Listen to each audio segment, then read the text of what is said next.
I just have a little prop with me, so it's going to take me a second. I'm actually going to read from this older book tonight, so I figured if I'm going to read from this, I want to look like the way I looked when I wrote this. So we all look the way we look. My dear girl Kuminska has made a beautiful mask for me. How's that? That look okay? Are the shoulders lining up? Look over here. Max, look over here. Oh, where are you? Where are you? Is that you, really? Of course it is, Gary. Don't you remember those nights together, darling? No, I mean, is that really you? Okay. This is called Licking the Fun Up. To begin again, turning the inside out. Advice from the good doctor on how to survive in this Babylon, this garden of longing sown with the seeds of ruin. This unrequited howling for more of everything, of anything. We tell lies, invent new lives, conjure up a lifestyle that fits right in with the movies and TV. Play happy and sad and brutalized all at once. It's a perfect October day, the kind that sets your hair on fire. Children dancing in a leaf storm along St. Luke's Place, a brilliant blue sky showing the pink edge of winter, the turning of the year and the heart and the yearning of the heart, a time when dying seems impossibly far off, when the light caresses each single brick in the wall it hits.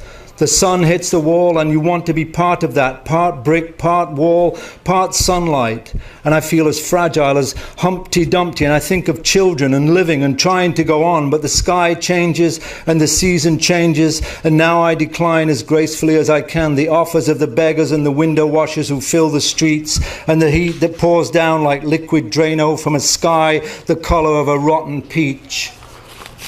Ignore the mayhem reported daily on the so-called news.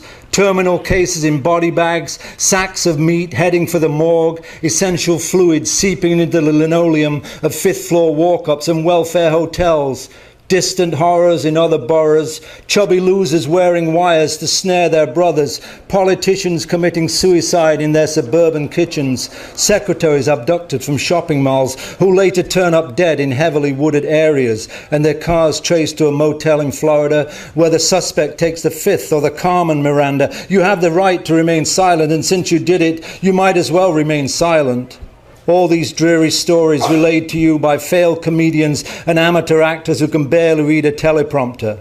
It makes you so weary. Nothing but blood and heat and guns and dying. You need gloves for your nerves just to walk out the door. We're neck deep in a world of plastic. It's a sinking feeling, a Poland state of mind. For 30 seconds you're necking with Marilyn Monroe in Dansk, and for the next 8 hours they're stomping your kidneys in Krakow. And can somebody please throw in the towel? I've spit out my mouthpiece and I'm crawling to a neutral corner, and my face looks like Isabella Rossellini in blue velvet, all that raw pulpy flesh, blue bruises. And where is that bright manimal boy who once was running to tie your shoe, a Molotov cocktail in his spare hand? And Daddy, the fun's gone, all of the fun gone, and the well run dry. For years I let myself be stroked and pampered the way someone might pamper a lovely but brainless pet. Now I don't spend much time in the mirror anymore. I'm growing ragged around the edges, mangy, my hair falling out, my entire corpus in total disrepair. And those who stroked me then are in the market for a shotgun today. And I can understand that, but I still want to get back. I want to be pure again, mend the shredded nets of my spirit catcher, absolve myself somehow from all the medical waste I've snorted and smoked and eaten and otherwise crammed into the shaky vessel that carries me around, this wheezing envelope of flesh that totters daily closer to the edge. Baby, baby, where did the fun go? Where did the fun go? It all happened so fast. 1 minute I was sliding on greased lightning, moving right along, grinning blindly into the camera. Then suddenly I ground to a halt. I was ground up in tiny particles and laid along a mirror. And when the mirror was empty, I licked the snot from her nose. And then I drank her piss, pretending to impress her with my Aztec priest routines, but really to get high from the residue. Yes, I was a haiku man in those days. I liked it short and tight. And now, years later, I flip through my Kodachromes, trying to figure out which sullen beauty put her disease in me. It's too late to be pure. I'm swaying slightly now and praying, a man on his knees in front of some terrible news, and I want to get a handle on it, because you can't handle it. I never learned. I didn't try. I gave up on the second lesson. I wasn't interested, didn't care, forgot about it, canned it, blinked and looked away, looked and moved on. I underestimated the shelf life of a sex maniac, and when things got tough, I whined and lay down like some sick barnyard animal. I'm one-skinned monkey and I stopped no show. My aura disappeared along with my memory down those raw dawn streets. I couldn't even recall if her eyes were blue and how they moved me. I careened off the page, dead or drunk or both. The needle went right off the meter of my bullshit detector. I was totally bogus, defective in every way, and it's going to take more than simple faith to return from this sorry state. My anti-damage systems are rusted out, the chrome is off my bumper, and a 3-coat paint job is not going to cover the scars in my body armour. Sucking the fumes up, all of the fun's gone and the wells run dry. It's time to do you remember this just say no thing? No. Well, I'm going to read that now. Am I shaking too much, by the way, when I move?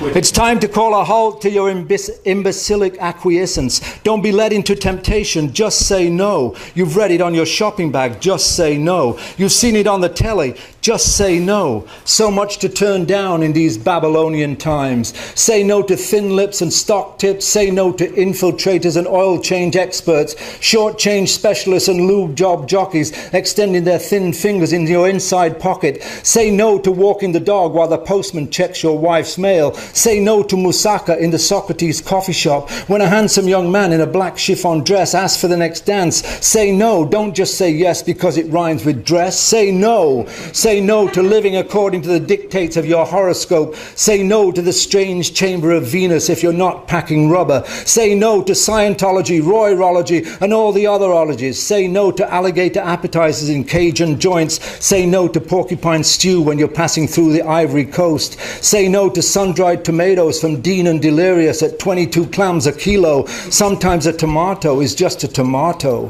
Say no to Chinese food for breakfast and vodka for lunch same day. Say no. Let your kidneys do the talking. Say no. Say no to Texaco, Pennzoil and United Airlines doing what they do best. Say no to Tokyo as the yen takes hold. Say no to jacking another round into chamber and killing your girlfriend because she's 14 and pregnant and you don't have a job but you do have a 38 special. Say no to Bible thumpers pounding on hookers in motel rooms. Say no to old macaroni and cheese and all the other aging food growing wings in your fridge. Say no. Say no to the dry cleaner who lost your best pants when he asks if a 20 will cover it. Say no to jive lawyers and landlords with their teeth in your throat. They're still in my throat. Say no to the distaff and the falstaff and the general staff. Say no to the nipple of any liquor bottle winking on your shelf. Say no to burying your head in books while the days run away. Say no to putting your mind out to pasture. Say no to riding the roundabout when the swings aren't even loaded and swinging the lead when you could be pumping iron. Say no to fake sweats, fainting fits and other Victorian deliriums.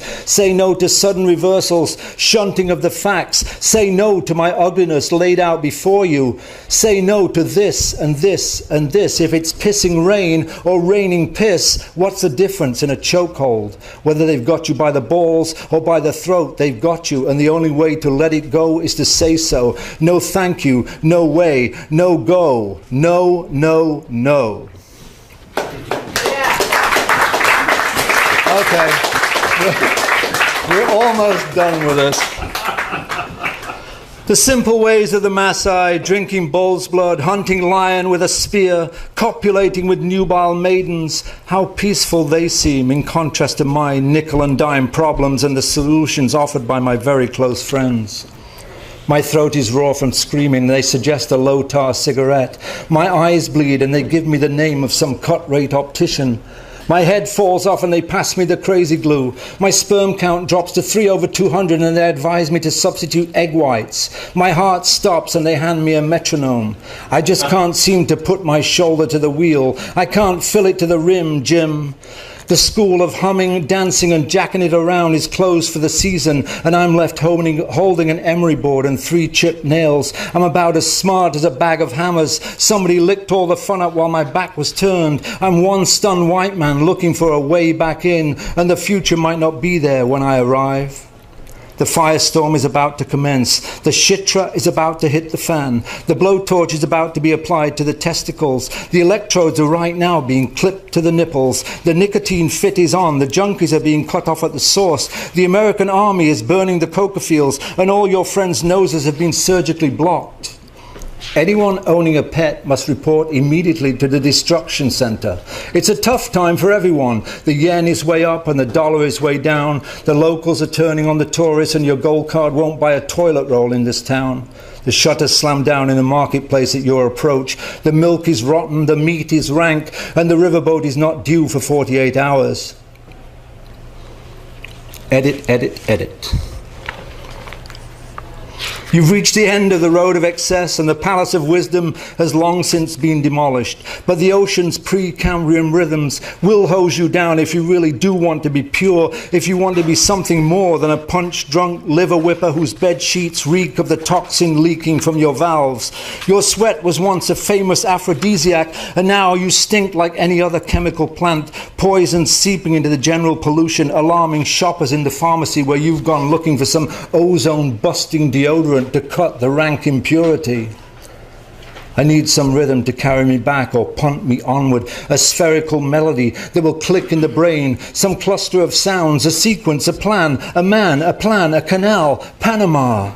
A voice in the wilderness humming a brand new tune, a modern sound banging like a gong, because I must go on. I must study the intricate threads of the spider's web, inhale the formal odor of a rosebush, polish the shiny lanterns of a new red rover beaming signals to Jupiter, jump to the subcutaneous bebop of slangy tramps, observe the motion of the snowy bat steering by radar toward a clotted mass of insects. Back to the lab, doctor, back to the lab, the gloss cracking on the china, the way my picture window shatters into new patterns, into a roadmap I can follow on fleet feet and fresh tunes spring-loaded. They go in deeper than a gravity knife, spearing the ears of innocent bystanders as my red wagon blitzes along the highway, spraying a hot load of raw music, luscious rivers of sound that tear a hole in the oncoming traffic and send campers careening over cliffs in my wake.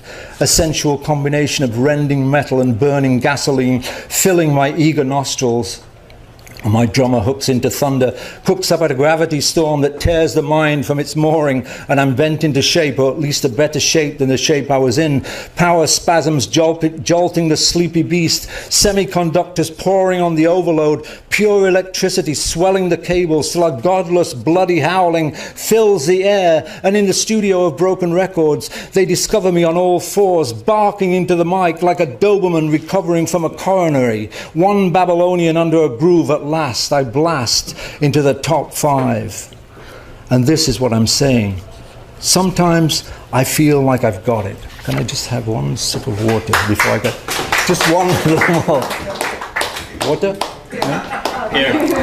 I can't see. Thank you so much. Can I use that mask when you're finished with it? Absolutely. You didn't say what he's going to use it for, though. It's so much more fun behind this. Okay, this is the last fragment of that. Sometimes I feel like I've got it, like honey on the tongue. Once in a great while I achieve this state of loony grace, this space between thinking and breathing, between jumping and falling, a split second before impact. When I'm launched, I'm out there, and it's too good not to share, because I can't sing, I can't dance, I can't paint, but I get this need. I want to put the word in your ear. It's a deep thrill, like sex or mescaline. Or sex and mescaline, and then it's gone in a minute, and I don't believe it really happened, but it did. It happened to me, and when it does, I can transcend the hum-hum drumming of my ordinary life. I can rise above this body in the chair, and I feel tight, tight. Every muscle is tight. There is not 1 ounce of surplus fat on my body, and that O-negative blood is pounding through clean veins. I stomp down Broadway with my hair on fire like the Vikings who ran screaming into battle with their hair in flames, and I'm feeling directly connected, hot-wired to language and words, curving into ecstatic shapes, striding down Broadway, sparks jumping from my head, lit up from the inside, glowing in the dark, planning on telling anyone who crosses my path about the light in my head and the light in the street turning granite into gold, making New York look so embraceable, sexy, fierce lines of this curveless city, architecture and geometry turning me on. The problem is, such moments are rare indeed. Most times when I'm walking down Broadway, I'm just walking down Broadway. Secretaries and receptionists, dentists and file clerks may well be subject to the same delusions. And if they too sometimes dream of magnetic blondes bouncing on celestial trampolines, then I salute them, because there's no greater thrill when the flakes fall away. I get a grip on the tedium, squeeze my grief into a shape I can handle, and sink back into the buttery caress of the word and the flesh. Thank you.